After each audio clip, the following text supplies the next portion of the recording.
Something very sleazy is going on in the 18th Congressional District in Florida. I've been trying to follow this. They're finding ballots, partial ballot counts. All of a sudden, absentee ballots show up in one part of the county and so forth, and this doesn't seem right at all. Matter of fact, it seems like there's a lot of fraud going on. And I wanted Alan West, our good friend, a leader of the conservative movement, to come on and tell us what he knows. Alan West, how are you, my friend? I'm doing very well, Mark, and we are just standing in the fight for liberty and our representative democracy that we have here in this republic. What's going on exactly down there? Well, let's go back to election night, because that's really where it starts. Election night, we're there, and we have about an 1,800 vote lead. Then all of a sudden, about 1 o'clock in the morning, within a 30 to 35 minute period, you see about a 4,400 vote shift that takes me from being ahead to my opponent all of a sudden now being ahead. And of course, he comes out at 3 o'clock in the morning, delivers a victory speech. And what we come to find out is from the supervisor of elections of St. Lucie County, she says that she went back and recounted early ballots that had already been counted. And that's how you got that incredible 4,400 vote shift in that 30 to 35 minute period, which is absolutely astonishing to us. But it's not just that. It's the fact that Miss Gertrude Walker there, she was counting ballots behind locked doors, which is a violation of Florida statute. This past weekend, the canvassing board met without public notice and behind closed doors, which is a violation of Florida Sunshine Law. She said that she would do a full recount of early ballots, but then, of course, Sunday morning she decided to only do a partial recount. She blamed it on the Secretary of State for Florida, saying that they only wanted her to do selected days. Well, we find out that the Secretary of State for Florida never told her that.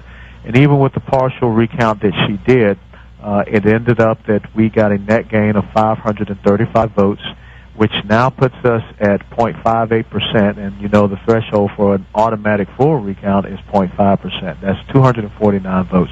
All we've been asking is the full recount of the early voting. We've seen discrepancies in that at certain polling precincts, the logs of people that signed in do not match the actual amount of ballots that were cast there.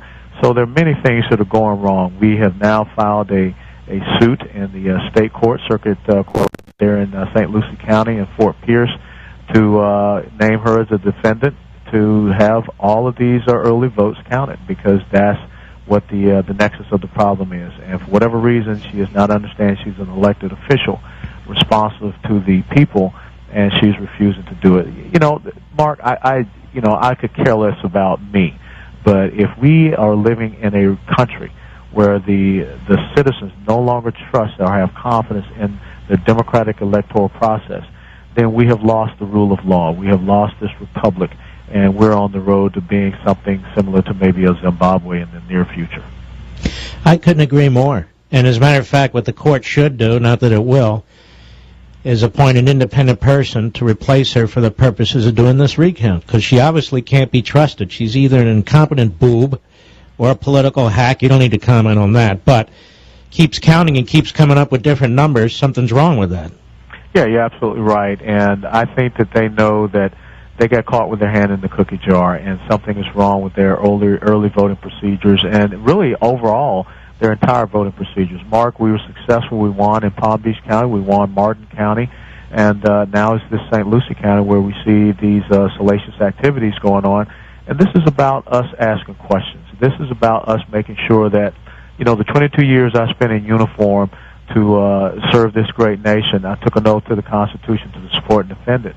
And I want to make sure that that oath that I continue to serve under means something. And it is about, like I said, the honor and the integrity of our electoral process.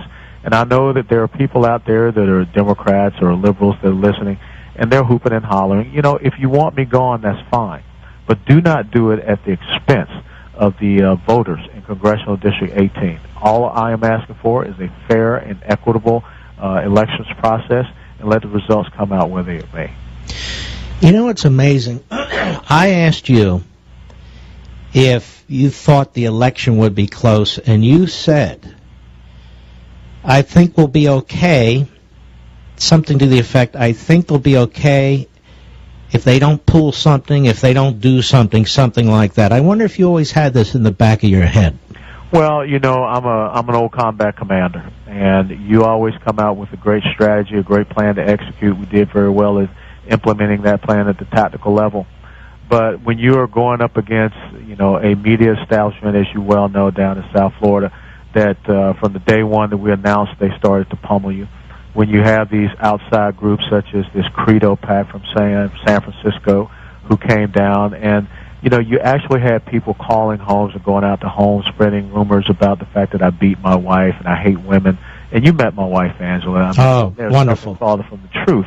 No. But when you have to go into the arena and you have to fight against all these things, and you have to fight against, you know, people that are calling your 22 years of service, honorably discharged service from the military, trying to reframe that as you being a war criminal, there was never a talk about the issues. There was never a vetting of my opponent. It was almost as if he got the free ride. But, you know, I don't complain. I'm always up for a good fight, but I will never concede to corruption, and that is exactly what we have here.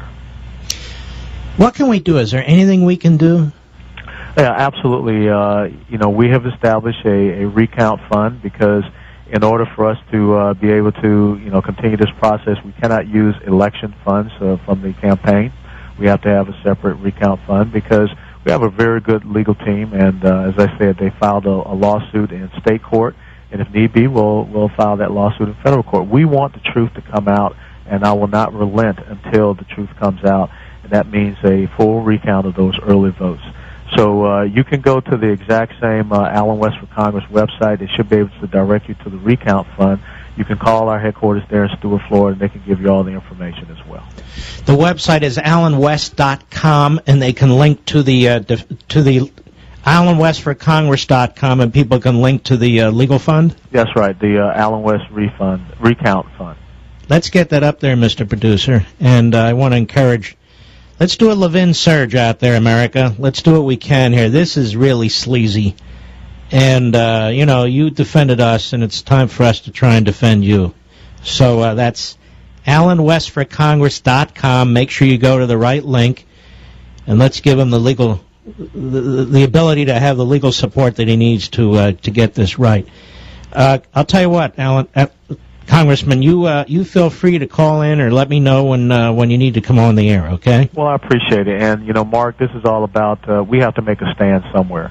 Because if we don't, this level of voting fraud and shenanigans will continue in another 2 years when we have a midterm cycle, and also our governor is running for re-election. And then, of course, 4 years from now, we'll see it again. So they picked the fight, and we're going to make that fight, and we're going to stand in the gap to protect our constitutional republic, because that's what this is all about. Well, you're great. And whatever you do, wherever you are, we're going to be supporting you. God bless you, my friend. My best to your wife. Absolutely. Thanks so much, Mark. All right, take care.